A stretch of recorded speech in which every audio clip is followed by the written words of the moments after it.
14 शहरों में बारिश, लखनऊ नोएडा में तेज बरसात, वाराणसी में गिरे ओले। सीएम योगी का मिट्टी में मिलाओ अभियान जारी, उमेश पाल हत्याकांड के शूटर गुलाम के घर चला बुलडोजर, भाई ने किया समर्थन। लखनऊ में 22 मार्च को देखा जाएगा रमजान का चांद, चांद कमेटी के अध्यक्ष करेंगे रमजान की तारीख का ऐलान। महोबा में नौकरी लगवाने वाले को झांसा देकर 3 लोगों से 21 लाख की ठगी, मामले की जांच में जुटी पुलिस। चंदौली में प्राथमिक स्वास्थ्य केंद्र से फाइल चोरी मामले में एक्शन, प्रभारी ने आरोपी के खिलाफ जारी किया नोटिस। नमस्कार, आप देख रहे हैं आज की खबर। मैं हूं आपके साथ रागिनी सिंह। रुक करते हैं उत्तर प्रदेश की बड़ी खबरों की ओर। यूपी में बेमौसम बारिश का दौर 5वें दिन भी लगातार जारी है। सोमवार तड़के 4 बजे से लखनऊ में तेज बारिश शुरू हो गई। कानपुर में भी हल्की बरसात देखी गई। मुरादाबाद में सुबह बादल छाए रहे। 9 बजे से यहां भी बारिश शुरू हुई। इससे पहले वाराणसी में देर रात गरज चमक के साथ तेज बारिश देखी गई। यहां अस्सी घाट भदेनी में कुछ स्थानों पर ओले भी गिरे। प्रयागराज में रविवार शाम बारिश हुई। प्रदेश के अलग अलग शहरों में हुई इस बारिश से भले ही लोगों को गर्मी से राहत मिली हो, लेकिन ये किसानों के लिए नुकसान लेकर आई है। आलू और गेहूं समेत कई फसल इस बारिश में बर्बाद हो रही हैं। मौसम वैज्ञानिकों का दावा है कि 22 मार्च तक ऐसा ही मौसम यूपी में बना रहेगा। प्रयागराज में दिन दहाड़े हुए उमेश पाल मर्डर केस के आरोपी शूटर आलम पर प्रयागराज विकास प्राधिकरण ने एक्शन लिया है। अतीक के शूटर और उमेश पाल हत्याकांड के आरोपी गुलाम के प्रयागराज के रसूलाबाद के घर को बुलडोजर से गिराया गया। प्रयागराज हत्याकांड के आरोपी शूटर गुलाम पर योगी सरकार ने 5 लाख रुपए का इनाम रखा। जब टीम ने आरोपी के घर को मिट्टी में मिलाया तो इस दौरान उसके घर के बाहर बड़ी संख्या में पुलिस बल तैनात रहा। इस कार्रवाई पर मोहम्मद गुलाम के भाई राहिल हसन ने समर्थन भी किया। राहिल हसन ने साफ कहा कि गुलाम की गतिविधियां पहले भी अच्छी नहीं थी, जिसके चलते परिवार उनसे अलग था। आगे क्या कुछ कहा आप भी सुनिए। नहीं, कार्रवाई तो उचित है, लेकिन ये है कि जो निर्दोष है उनके साथ भी न्याय होना चाहिए। सरकार से यही कहूँगा कि जो निर्दोष है उनके साथ भी न्याय हो, कार्रवाई हो, बिल्कुल हो। नहीं, हम लोग ने, परिवार ने पहले डिसाइड कर दिया। जिस तरह हमारी माँ को उन्होंने बीच चौराहे पे, हम लोग को बीच चौराहे पे खड़ा किया और बिल्कुल परिवार को कलंकित करने का कार्य किया है। हम लोग उनका शव भी नहीं लेंगे। राजधानी लखनऊ में मस्जिदों और घर में रमजान को लेकर तैयारियां शुरू हो गई हैं। मरकजी चांद कमेटी के अध्यक्ष मौलाना खालिद रशीद फरंगी महली के मुताबिक 22 मार्च यानी कि बुधवार को चांद देखा जाएगा। चांद कमेटियां रमजान महीने की तारीख का ऐलान करेंगी। उन्होंने कहा कि चांद नजर आने पर मस्जिदों में तरावीह का दौर शुरू हो जाएगा और पहला और अगला दिन होगा, जिसको देखते हुए जामा मस्जिद ईदगाह में महिलाओं के लिए विशेष इंतजाम किए गए हैं। इस साल रमज़ान मुबारक का चांद इंशाअल्लाह 22 मार्च को देखा जाएगा। और अगर 22 मार्च को चांद हो जाता है तो उसी दिन शब से रात से तरावी शुरू हो जाएगी और पहला रोज़ा 23 मार्च को होगा। और अगर 22 को चांद नहीं होता है तो तरावी 23 की रात से शुरू होगी और 24 मार्च 2023 को पहला रोज़ा होगा। तो लिहाजा मेरी सबसे यही गुजारिश है कि पूरे रमज़ान मुबारक में रोज़े रखें, अल्लाह की इबादत करें और उसी के साथ साथ तरावी का खुसूसी। सिंचाई और जल संसाधन विभाग सचिवालय लखनऊ में अच्छी जान पहचान की बात कहकर एक युवक ने 3 लोगों से नौकरी दिलाने के नाम पर 21 लाख रुपए की ठगी की। महोबा पुलिस ने मुकदमा दर्ज कर इसकी जांच शुरू कर दी है। सुभाष नगर निवासी कोमल सिंह की पत्नी अर्चना सिंह की जल विभाग में क्लर्क की नौकरी लगवाने की बात कही गई। 13 मार्च तक नियुक्ति पत्र देने का भी वादा किया। इसी तरह महेश की पत्नी शिखा को भी नौकरी लगवाने का आश्वासन दिया। सभी लोगों से प्रति नौकरी का 5,25,000 के हिसाब से कुल 21 लाख रुपए अपने पास 9 मार्च को जमा करवाए।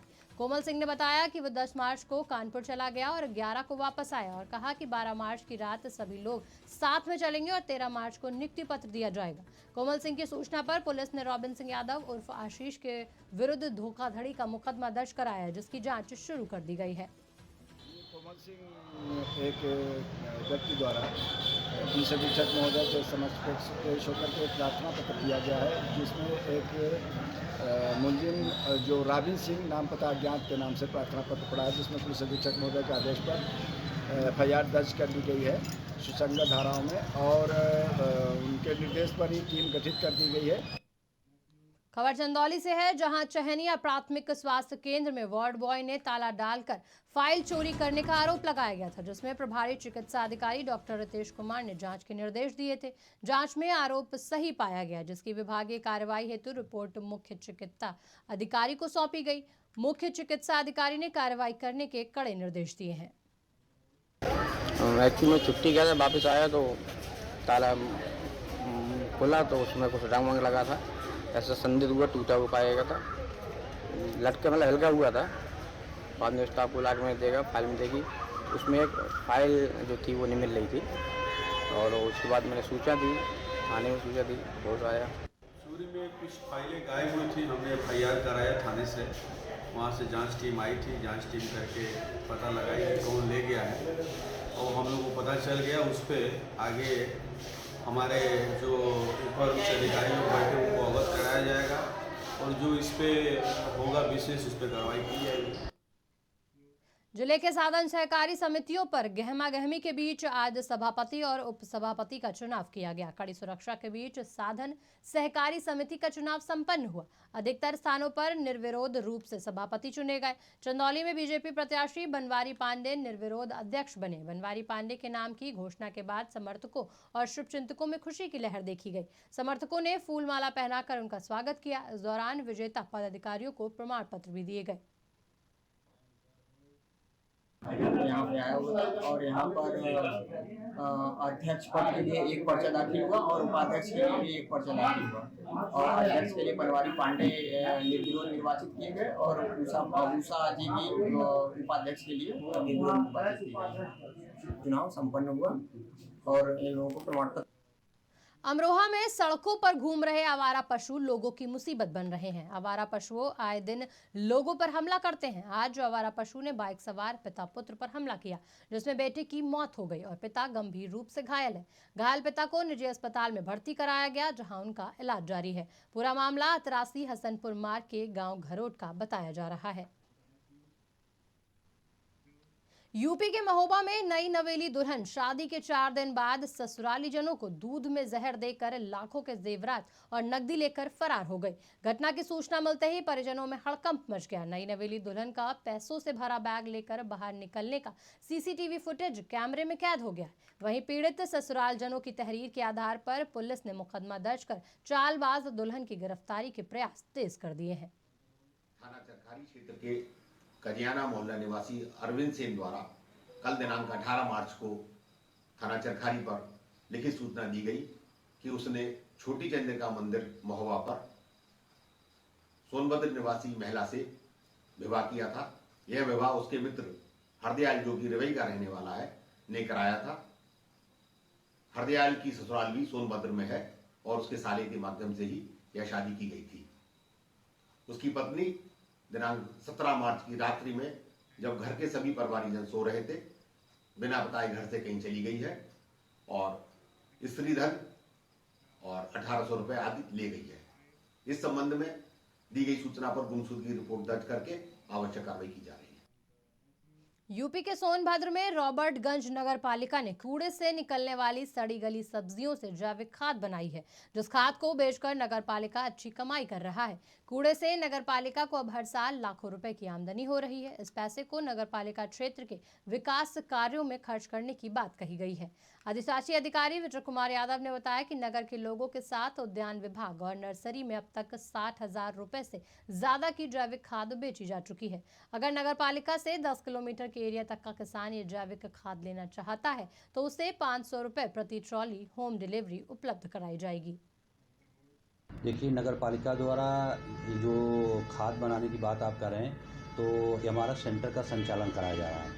उसमें डोर टू डोर लोगों के घरों से कूड़ा कलेक्शन कराया जा रहा है। सूखा कूड़ा को तो हम लोग अलग अलग करा करके उसको बेचकर आय अर्जन भी किया जा रहा है। वहीं दूसरी तरफ जो गीला कूड़ा आ रहा है, तो गीले कूड़े को हमारे पिट बनाई गई, उस पिट में उसको डाल करके, जो गीला कूड़ा है उसमें डाल करके कल्चर भी डाल करके उसको खाद बनाया जाएगा।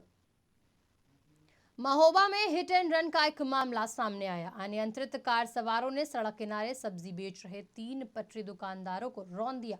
वहीं ड्यूटी से लौट रहे लेखपाल संघ के महामंत्री भी कार की चपेट में आ गए। हादसे के बाद अफरा तफरी का माहौल हो गया।